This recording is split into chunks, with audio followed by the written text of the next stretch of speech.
Olá, eu sou Frei Alfredo, missionário naciano, e neste canal nós compartilhamos a palavra de Deus no Evangelho de cada domingo, e este é o 5º domingo da Páscoa. Desde já pedimos que você possa se inscrever também, compartilhar e curtir, que nos ajuda bastante. Muito obrigado. Eu sou o caminho, a verdade e a vida. É o Evangelho de Jesus Cristo, segundo João 14, 1 a 12. João 14, de 1 a 12. Pois bem, neste evangelho, para o 5º domingo da Páscoa, nós estamos diante de um dos últimos momentos de Jesus com seus discípulos, e o cenário é o cenário da última ceia. Jesus usa uma ordem, um imperativo forte, dizendo: tende fé em mim, tende fé em Deus, não se perturbe o vosso coração. Tende fé em Deus, tende fé em mim também. Por que isso? Porque Jesus vê que os discípulos ficam extremamente abalados. Se abateu sobre eles uma tempestade e eles entram numa crise profunda. Por que entram numa crise profunda? Porque Jesus tinha acabado de lavar os pés dos seus discípulos e eles ainda não tinham entendido muito bem. E Jesus tinha dito que seria traído por Judas e negado por Pedro 3 vezes antes que o galo cantasse. Este é o cenário. Imagina a confusão mental em que esses discípulos não estão mergulhados, porque ainda não sabem o que vão fazer, mas vão fazer. E é como esse próprio Evangelho de João havia dito: ele veio para os seus, lá no iniciozinho, ele veio para os seus, mas os seus não o acolheram. Embora essa fosse uma verdade, Jesus não faz assim. Jesus os acolhe e com um amor e uma ternura profunda quer tranquilizar esses corações que estão mergulhados numa crise profunda. Então, quer fazê-los tranquilizar e compreender o paradoxo, que é o seguinte: que a sua morte não será uma perda para eles, mas será um ganho. Que a sua morte não será um distanciamento, uma ausência completa, mas, pelo contrário, uma presença ainda mais intensa e mais íntima. Portanto, Jesus, que já havia anunciado que seria traído por Judas e negado por Pedro, já havia dito isso, ficam perturbados e sobre eles tem uma tempestade terrível. Jesus assegura a esses discípulos que Deus está com ele. Jesus tinha falado também da sua morte na cruz, do que ia acontecer em Jerusalém, da sua tortura. E é por isso então que Jesus, percebendo a reação desses discípulos, diz: tende fé em Deus, tende fé em mim também, não se perturbe o vosso coração. Em seguida, Jesus garante agora que o efeito da sua partida com a morte na cruz é este: na casa do meu Pai tem muitas moradas. E a gente precisa compreender bem isso. Aliás, esse é um evangelho que a gente usa bastante quando faz exéquias, não é? Quando os entes queridos estão se despedindo de alguém que partiu, tem lá a proposta desse evangelho.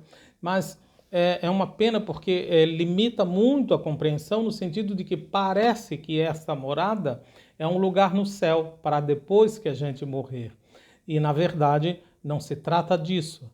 É necessário compreender muito bem, à luz do versículo 23, quando Jesus dizer: se alguém me ama, observará a minha palavra, e o meu Pai o amará, e nós viremos e faremos nele a nossa morada. Portanto, aí está o fundamento destas moradas na casa do Pai. Aqui está o fundamento. Não se trata de uma morada lá onde Deus esteja para depois da partida dessa terra, mas é o contrário, o Pai que vem morar no ser humano, entre os homens. Essa é a grande novidade. Aliás, a grande novidade proposta por Jesus é que não haja mais um santuário, porque até então os próprios discípulos não compreendem essa palavra de Jesus, porque haviam aprendido com a religião judaica da sua época que Deus está no templo. E é no templo onde se fazendo sacrifícios que se tem o contato com Deus. Vejam vocês. Agora, a grande novidade é que não precisa mais haver nenhum templo, nenhum sacrifício, mas cada pessoa que o acolhe se torna o santuário de Deus. É nesta pessoa ali, no ser humano, que Deus se manifesta. Portanto, o Deus de Jesus é um Deus que pede para ser acolhido para fundir-se com a pessoa humana, para dilatar ainda mais a sua capacidade de amar. Esta será a sua morada. Falamos ali que Jesus estava na última ceia e que tinha acabado de lavar os pés dos discípulos. E então, ali Jesus mostra a força de um amor que não é estático, mas que se torna serviço verdadeiramente. Mas por que Jesus então fala de muitas moradas? E isso é muito bonito porque aqui está presente uma diversidade, onde o amor de Deus não se limita a um pequeno grupo, a um tipo de pessoas ou a uma comunidade, porque certamente, sendo Deus o amor, ele não pode se exprimir e manifestar-se de forma única, de forma limitada num certo tipo de pessoas, onde pode se manifestar Deus, ou onde Deus se manifesta, mas de múltiplas formas, em múltiplas pessoas, do mesmo jeito que são múltiplas a natureza da pessoa humana, bem como as suas mais variadas situações. Por isso que há muitas moradas. Isso é maravilhoso. Depois disso, então, Jesus continua tranquilizando os seus discípulos quando diz que onde ele estiver, eles estarão também. Quer dizer, a dimensão divina, a esfera, a dimensão do amor. É ali que Jesus vai estar. Este é o ponto de chegada do caminho. Neste ponto, Jesus é interrompido por Tomé. Tomé, que lá também nesse evangelho tinha dito, vamos a Jerusalém para morrer com ele. Tomé diz literalmente, não sabemos para onde vais, como podemos conhecer o caminho? Na verdade, o que Tomé teria dito literalmente é, não sabemos para onde te encaminhas, com um verbo aqui que indica um caminho sem volta. De fato, é um caminho que já tem uma linha de chegada definida, que na cabeça dos discípulos é a morte. Mas no ensinamento de Jesus, no entender de Jesus, nada de morte. É um amor que se torna serviço, como ele acabava de fazer no lava-pé. Então, um caminho sem volta no sentido de só o amor. Ele vai ser o tudo. Tomé não compreende como a morte pode ter algum aspecto positivo, porque ainda está com aquela visão limitada. E Jesus responde então com uma afirmação solene, imutável, quando diz amém, amém, ou em verdade eu vos digo, eu sou o caminho.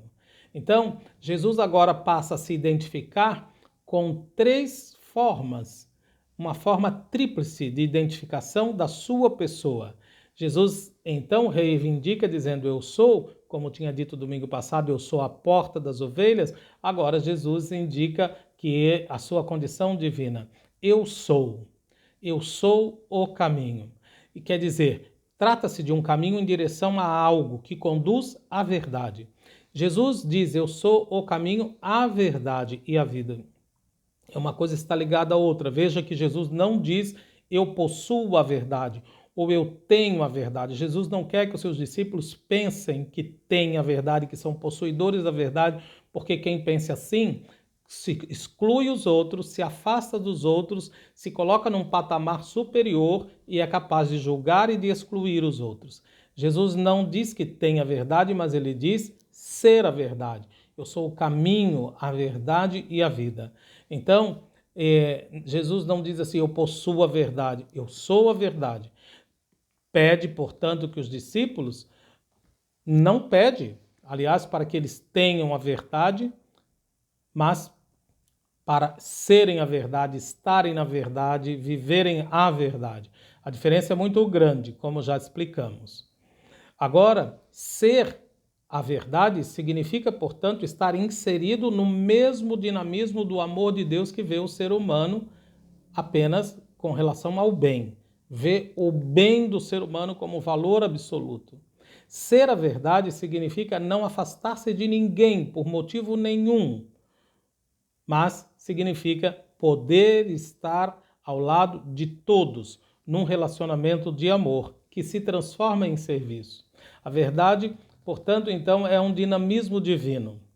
Esta é que é a verdade, um dinamismo divino que não pode se exprimir através de fórmulas doutrinais, né? Mas se exprime através de uma oferta de amor, da comunicação de obras de amor, que é o mesmo dizer que comunicar vida, continuar como o próprio Jesus, a obra criadora do amor de Deus.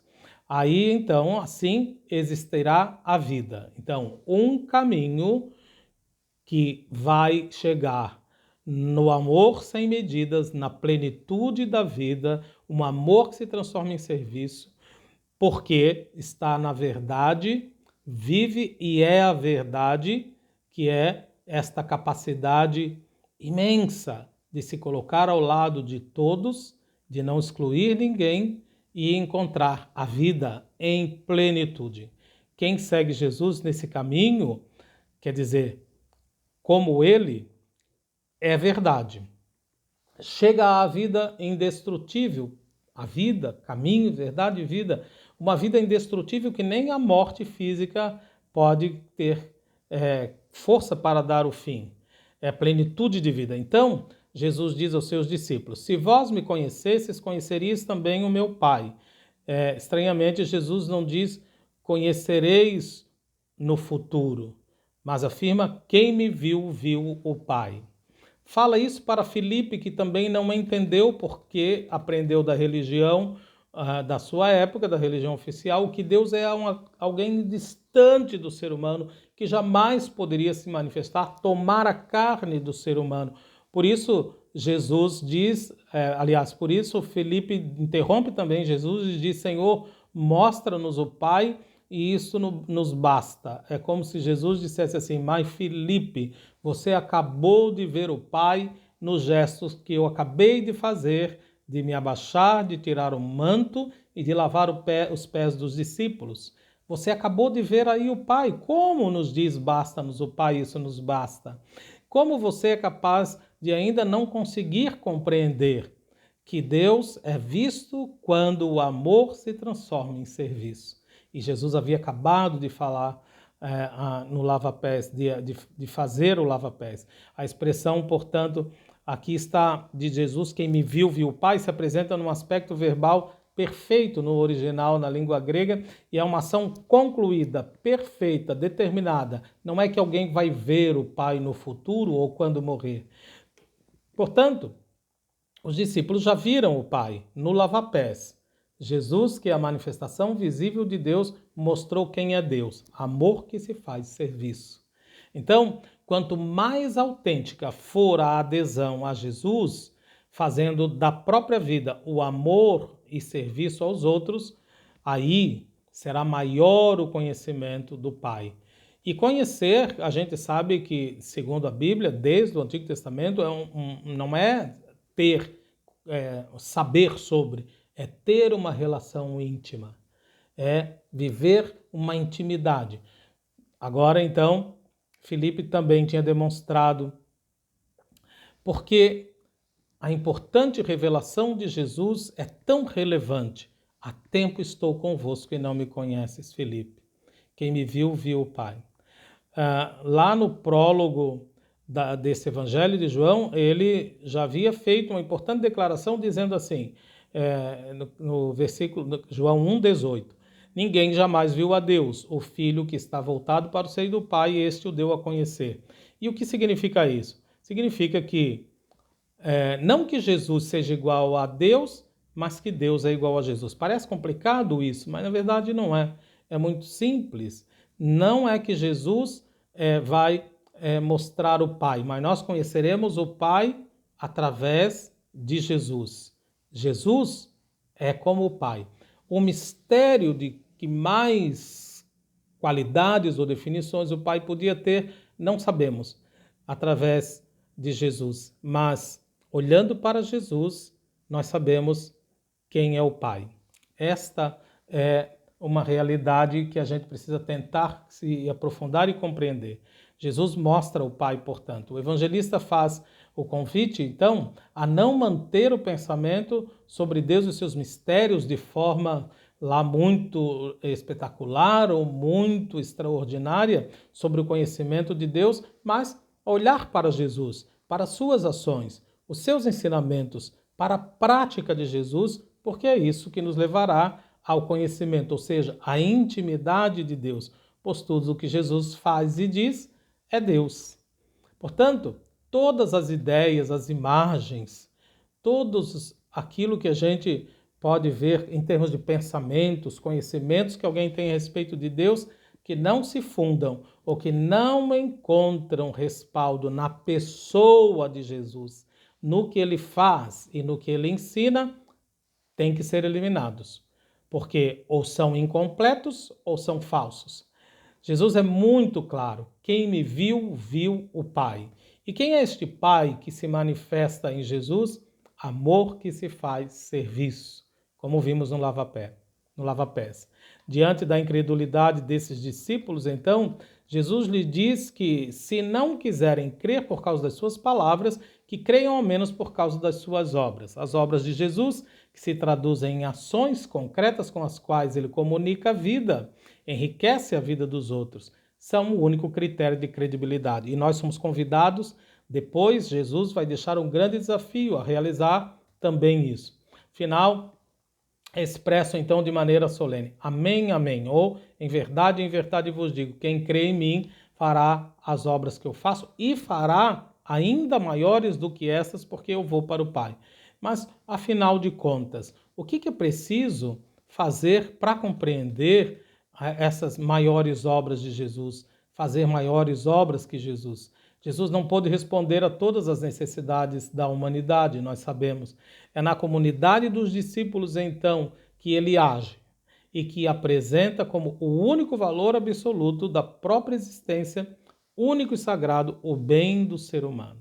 Se a obra de Jesus é um amor que se transforma em serviço, continuando a obra da criação, criadora do Pai, e se nós aderirmos a Jesus, quem crê em mim fará as obras que eu faço, é claro que nós também podemos fazer. Não é restrito e exclusivo de Jesus comunicar vida, é algo para nós também.